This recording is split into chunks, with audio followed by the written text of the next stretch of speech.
Pakistan's strike shook the world. Trump stepped in to stop a war, ladies and gentlemen. There are moments in history, moments so powerful, so explosive that the world stops spinning for a second. Breath is held, eyes widen, and humanity asks, what happens now? This was one of those moments. When Pakistan launched that strike, it wasn't just a military maneuver. It wasn't just politics. It was a message, a shockwave that echoed far beyond the borders of South Asia.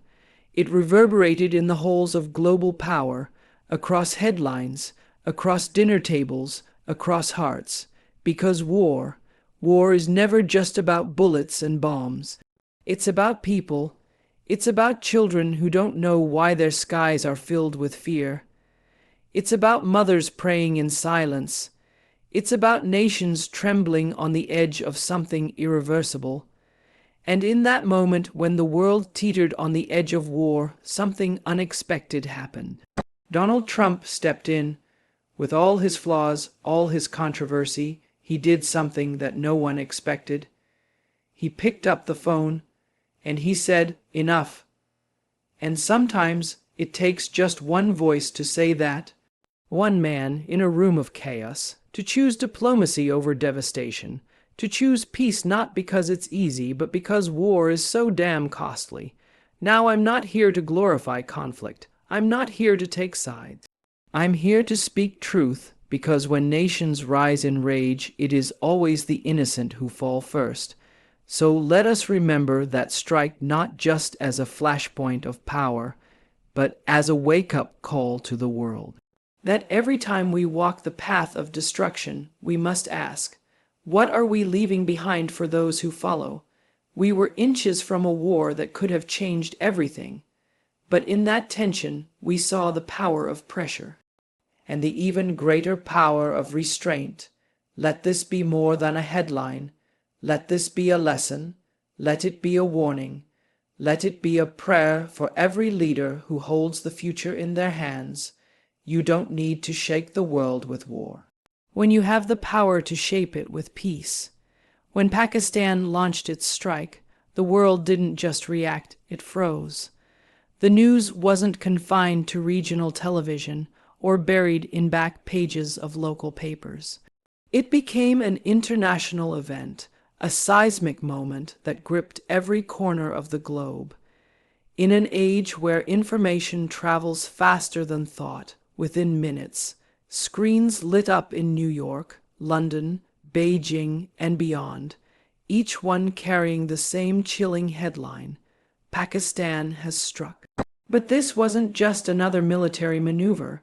This was something else. This was symbolic. This was strategic.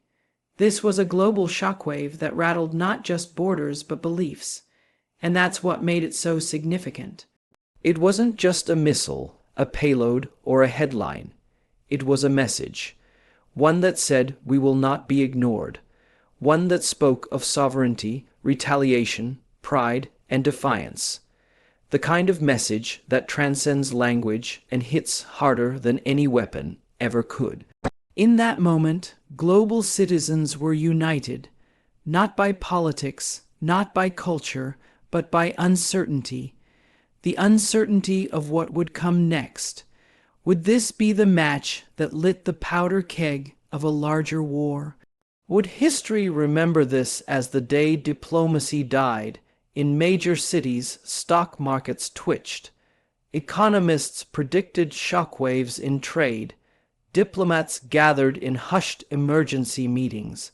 Intelligence agencies were on red alert.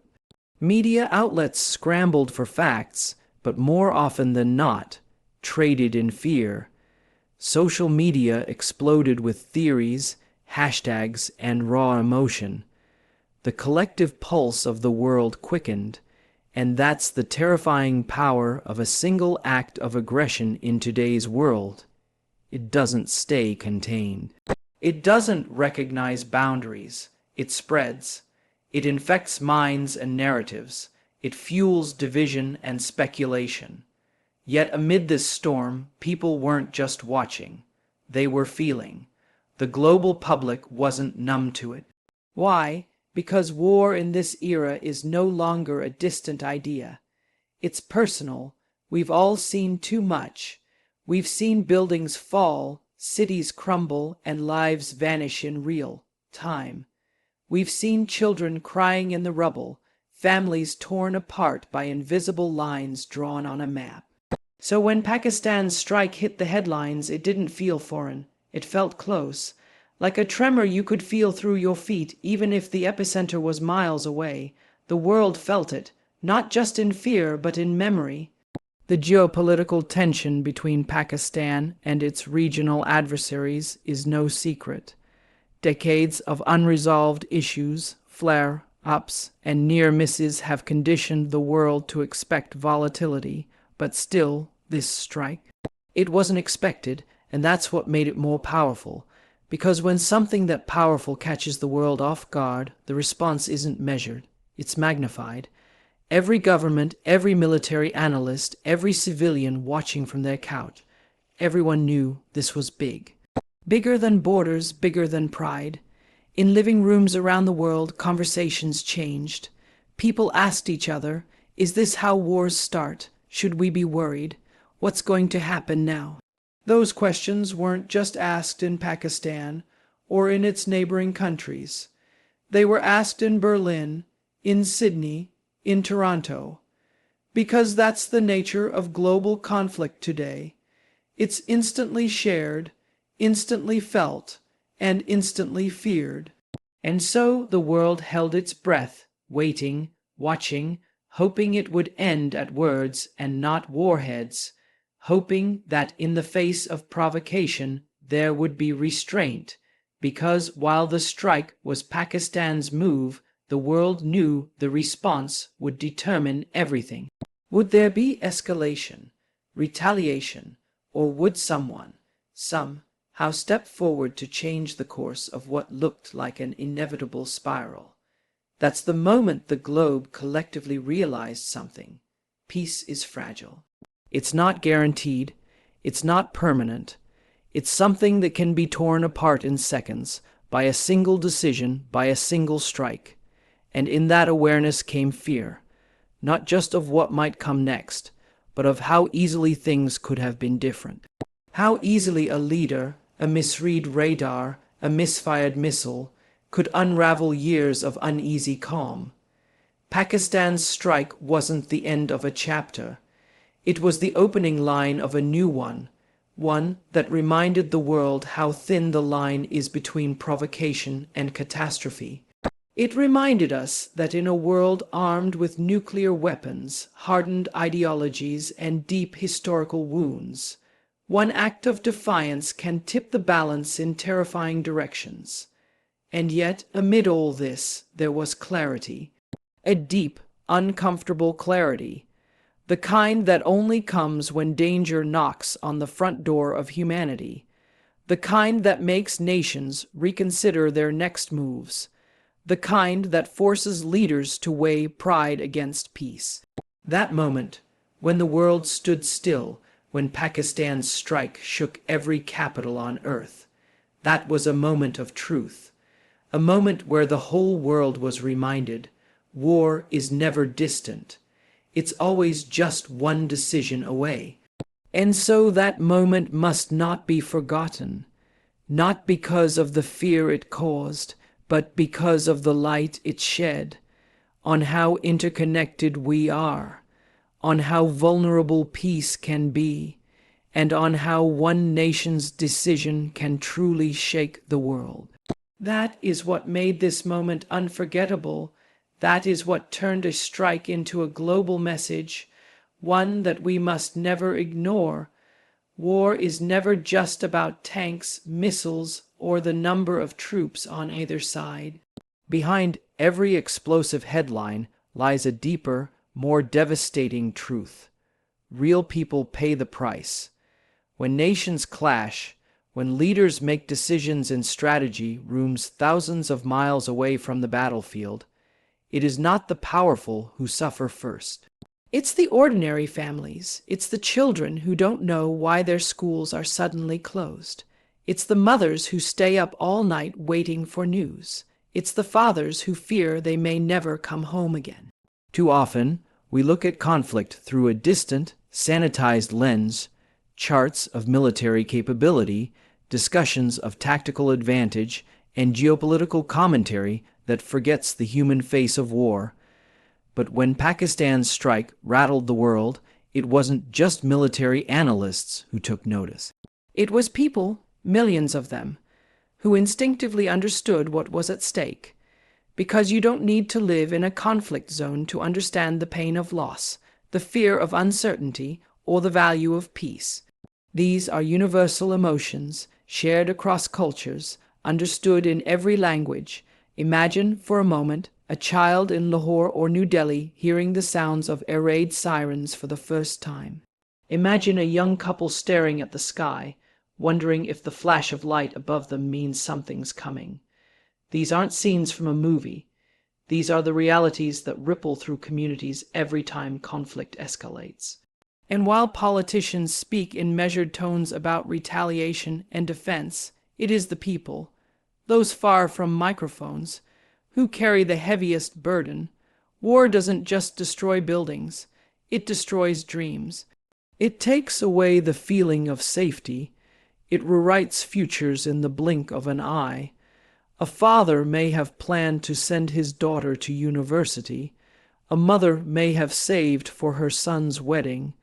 But conflict doesn't care about plans. It doesn't ask permission.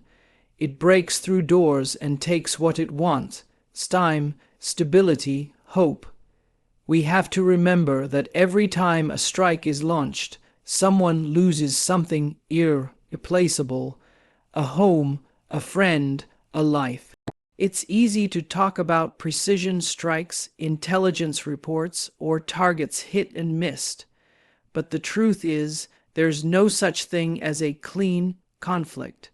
War always spills over. It always catches people in its path, those who had nothing to do with the politics that caused it. And that's the great injustice. The people who suffer most are often the ones with the least say in what's happening. When the world watched Pakistan's actions unfold, yes, it was a matter of national defense. Yes, it was entangled in long-standing tensions and a history full of scars. But behind all of that, there was a silent majority simply hoping that it wouldn't go any further, that restraint would win. That leadership would remember the people they represent, not just their interests or their pride, but their lives. We've seen what happens when that doesn't occur. We've seen cities flattened, hospitals turned to rubble, refugee camps overflow with families who once lived comfortably in their own homes. We've seen the long-term scars of war, not just in physical injuries, but in trauma that lasts for generations. Children growing up afraid of loud noises, families too scared to rebuild because they've done it before, only to lose everything again.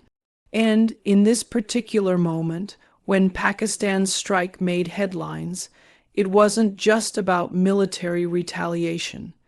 It was about the terrifying possibility of escalation, because both Pakistan and its neighbor are nuclear armed. And if there is one truth the world has learned, especially in the nuclear age, it's this: no one wins a war like that. There are no victors, only survivors. And in such a war, even survival doesn't look like hope. It looks like ruin. That is why the human cost must never be treated as a footnote. It must be front and center in every decision, because a nation is not defined by its missiles. It's defined by its people, by the heartbeat of its citizens, by the laughter of its children, the prayers of its elders, the stories passed from one generation to the next. And when war silences those things, it does more than conquer, it erases. We must look at moments like this not just as geopolitical events, but as human tragedies narrowly avoided. Every time a conflict is de-escalated, lives are saved, not just hypothetically, but literally. That's why peace matters. That's why diplomacy isn't weakness. It's courage, the kind of courage that says, We could retaliate, but we choose to protect. The kind of leadership that understands a calm sky is more powerful than a successful strike. Pakistan's strike reminded the world of how fragile peace really is. But more than that, it reminded us what we stand to lose if war becomes our answer. Behind every strategic move is a sea of innocent lives. And if we forget that, if we turn war into numbers instead of names, into maps instead of memories, we will lose more than battles. We will lose our humanity. That is why every discussion of conflict must begin and end with this truth. War is never just about nations. It is always, always about people, and their lives are worth more than any border ever drawn. In a world where global conflicts often unfold like scripted dramas, filled with predictable rhetoric and expected reactions, there are moments when the unexpected steals the spotlight. When Pakistan's strike sent shockwaves across the international stage, the world anticipated the usual sequence: retaliation, escalation, more aggression, and then something different happened. Donald Trump, a leader known more for confrontation than compromise, stepped in, not with threats, not with fire, but with a call for calm. It was a move that caught everyone off guard. Here was a man who, throughout his presidency, had built a brand on strength, on boldness, on being unapologetically aggressive when it came to America's interests. But in this moment, as tensions between two nuclear-armed nations edged dangerously close to boiling over, Trump did something most didn't see coming. He picked up the phone. He initiated talks. He used his influence not to fuel the fire, but to douse it, however briefly. It's easy to criticize leaders, and with Trump, many did. They questioned his style, his substance, and often his motives. But what cannot be denied is this: in one of the most delicate, dangerous moments of geopolitical tension in recent years, he chose diplomacy. And that choice, whether out of strategy, instinct, or sheer pragmatism, mattered. In an environment thick with national pride and historical resentment, stepping into a conflict is not an easy thing. It's a risk. It means inserting yourself between two fiercely opposed forces, both of whom are bracing for impact. Trump didn't come with a perfect plan, and he didn't present himself as a savior, but he did something profoundly important. He reminded the world that peace is always an option. That intervention doesn't always have to look like military involvement or economic sanctions. Sometimes it starts with a phone call, a conversation, a pause. There's something deeply human about that moment.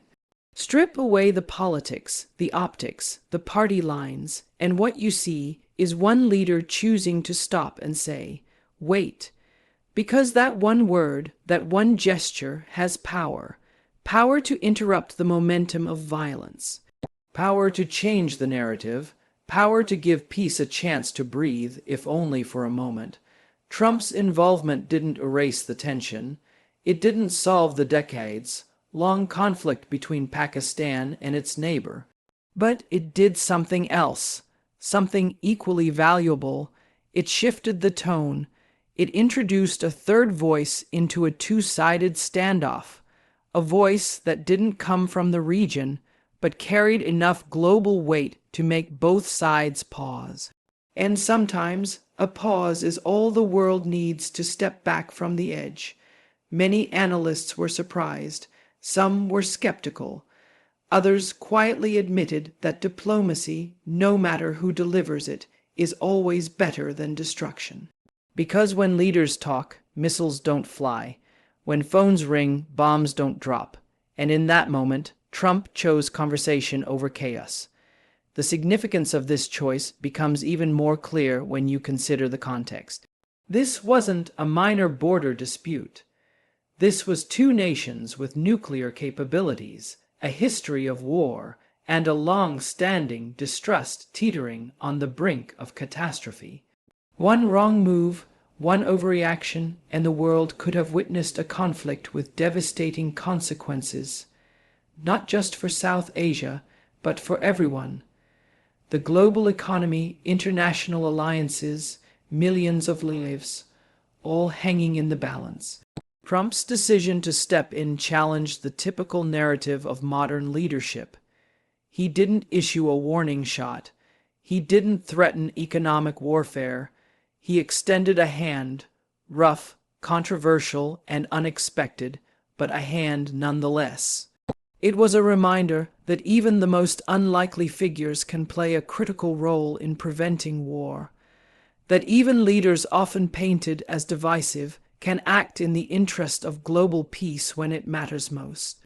And that's a truth worth holding on to, because peace doesn't always come from the polished diplomats with rehearsed speeches. Sometimes it comes from the unexpected places. Sometimes it takes the unpredictability of a figure like Trump to interrupt the dangerous predictability of war. In the aftermath, critics would analyze his motives, his method, his message. But history will remember that when war loomed large, Donald Trump chose to speak instead of strike. That, for all his controversy, he understood the weight of the moment and chose de-escalation over disaster. This isn't about idolizing a politician. It's about recognizing a moment when diplomacy was chosen over destruction, a moment when the world watched a leader do the rare thing, not the expected, not the politically safe, but the necessary. And for that brief, fragile instant, the world took a step back from the brink. In a time when anger travels faster than reason, when leaders often mirror the rage of their followers, that choice to step in and say, "Let's talk," matters. It mattered then, and it will always matter in the future, because no matter who delivers it, the message of peace is always more powerful than the machinery of war. There are moments in history when the world feels as if it's holding its breath, when the future hangs in the balance, suspended between diplomacy and disaster. Pakistan's strike was one such moment, not just because of what happened, but because of what could have happened next. The strike wasn't an isolated act. It was a spark hovering over a field of dry grass, and the potential for escalation was terrifyingly real. We often think of war as a deliberate decision, but history tells us that full-scale conflict can erupt from a single miscalculation, a misunderstood signal, or a response made too quickly in the heat of fear and pride. And in that narrow space between action and reaction, the world stood still. The reality is, both Pakistan and its neighbor were standing with their fingers on triggers that do not fire bullets. They launch weapons capable of destroying cities, erasing generations, and rewriting the course of human history. These are nuclear nations, and when two such powers begin to exchange even limited military strikes, the stakes are beyond comprehension. One move can demand another. One hit can require a response. And before long, leaders are no longer in control. Momentum is. The machinery of war begins to move, and it becomes harder and harder to stop. This is what the world feared when Pakistan retaliated. The strike itself was precise, targeted, but it symbolized something much larger. It said, "We are willing to answer force with force." And that statement, in the context of a long-standing, volatile relationship between two powerful nations, sounded more like a warning siren than a declaration. Suddenly, international observers, foreign governments, and global media outlets weren't just reporting on a military action. They were bracing for what might come next, and what might have come next was horrifying. Escalation between two nuclear powers is not a hypothetical scenario with academic interest. It is a nightmare scenario with real-world consequences. Cities like Islamabad and New Delhi are not just dots on a map. They are home to tens of millions of people. Families, students, shopkeepers, teachers, doctors. Ordinary lives, suddenly thrust into the shadow of annihilation. The world has seen what nuclear devastation looks like. We've seen the pictures from Hiroshima and Nagasaki. We've read the accounts of survivors who lived through the unthinkable. The horror is not abstract. It is etched in human memory. And yet, even with that knowledge, the threat remains. Because weapons have become more powerful, faster, and more numerous. And if they are ever used again, the destruction will be on a scale we can barely imagine. This is why the potential escalation following Pakistan's strike was so frightening. It wasn't just about a border or a military target. It was about how close humanity was coming once again to playing with its own end. Experts warned that if the situation worsened, it wouldn't be long before conventional strikes turned into something else, something that could not be walked back. One nuclear detonation, even a tactical one, would change the rules forever. Retaliation would be swift, panic would sweep across borders, markets would crash, civilians would flee, and in a matter of hours, millions could be at risk, not only in South Asia, but across the globe. Radiation doesn't respect boundaries. Fallout travels. The ecological, humanitarian, and psychological damage of even a limited nuclear exchange would echo through decades. And perhaps even more dangerously, it would shatter the global taboo that has, since 1945, kept nuclear weapons in their silos. The world would no longer be able to say, "It hasn't happened since." That silence would be broken. And with it, the fragile faith in deterrence that has kept major powers from using their deadliest weapons.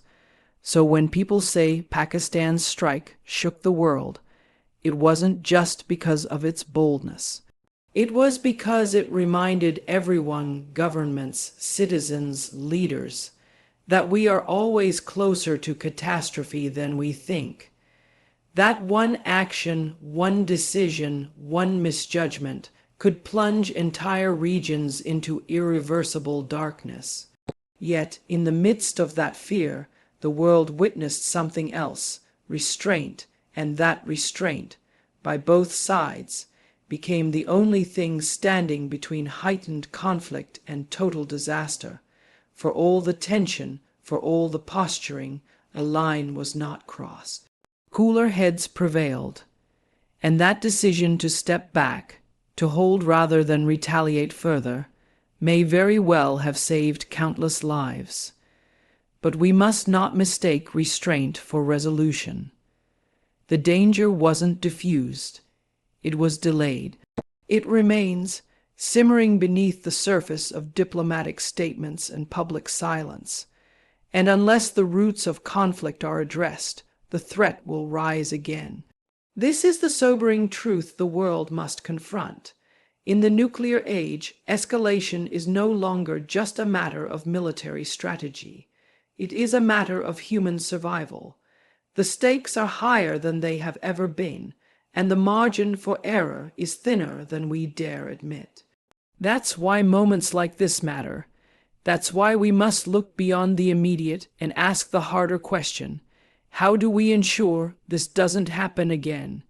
The world cannot rely on luck, timing, or temporary diplomacy to save it from the consequences of its own weapons. We need stronger systems, clearer communication, and above all, a shared commitment to peace, not as a platitude, but as a policy. Because the next time the world holds its breath, we may not be fortunate enough to exhale. The truth about power is this: it isn't always in the weapon, in the army, or even in the threat. Sometimes the most powerful force in the world is not a missile in the sky, but a voice that dares to speak up when silence is easier. When the world watched the unfolding crisis between Pakistan and its adversary, there was fear, speculation, and the looming shadow of war. But there was also something else, an awakening. A moment when ordinary people, global citizens, and even distant observers were reminded that their voice, their concern, their demand for peace still holds weight. Conflict between nations often feels like something far away, something confined to governments and generals. But in reality, wars begin with the decisions of a few and are suffered by the many, and the many, those watching, waiting, worrying, are not powerless. They are the conscience of the world. In the aftermath of Pakistan's strike, the loudest echoes weren't just from political leaders or media pundits. They came from people, from students tweeting about the dangers of escalation, from mothers in both countries praying for restraint, from peace advocates who raised the alarm, not because they had all the answers, but because they understood the cost of silence. It's easy to believe that one voice can't change anything, that one protest, one article, one post won't stop a war. But history says otherwise. Time and again, the tides of conflict have been turned not just by strategy, but by humanity. Vietnam didn't end only on the battlefield. It ended in the streets of cities across the world where people demanded something better. Apartheid didn't crumble in silence. It fell under the weight of global pressure, of people refusing to accept injustice. In the case of the Pakistan crisis, people didn't need to understand every detail of geopolitics to understand the danger. They just needed to care. They just needed to say, "This cannot become a war." And that collective cry, rising from different corners of the globe, became a quiet but undeniable force. It reminded the world that governments operate in a public space, that leaders, no matter how powerful, do respond to the voices of their people, especially when those voices are united.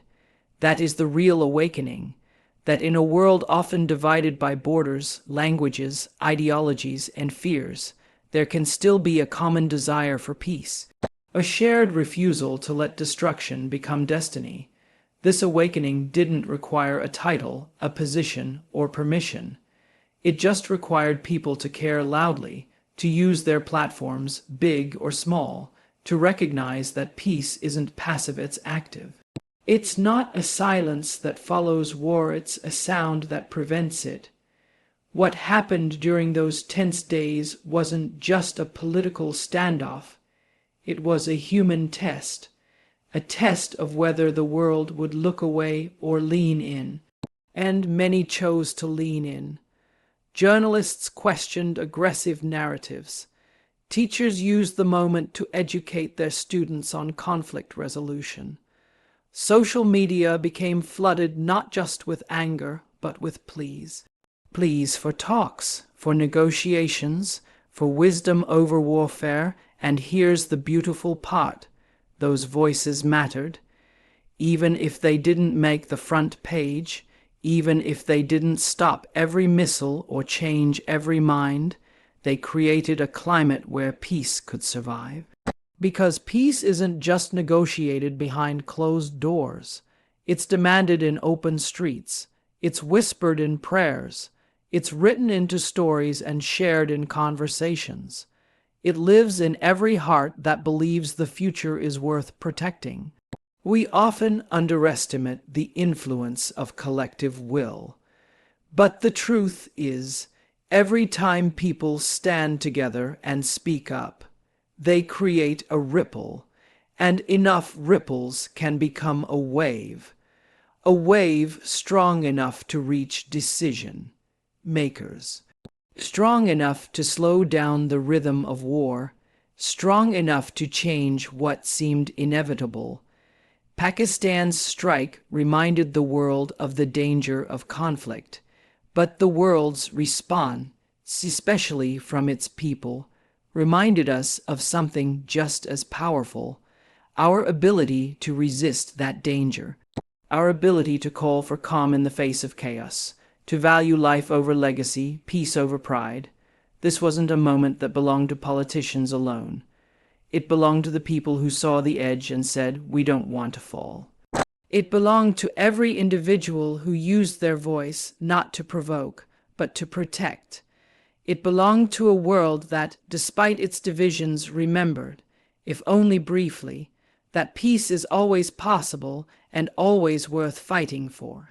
And that is the power of awakening, not the loud kind that shakes buildings, but the quiet kind that shifts consciousness, that makes us remember who we are and what we stand to lose, that pushes us to believe, even in the face of war, that peace is not naive. It is necessary, it is urgent, it is ours to choose.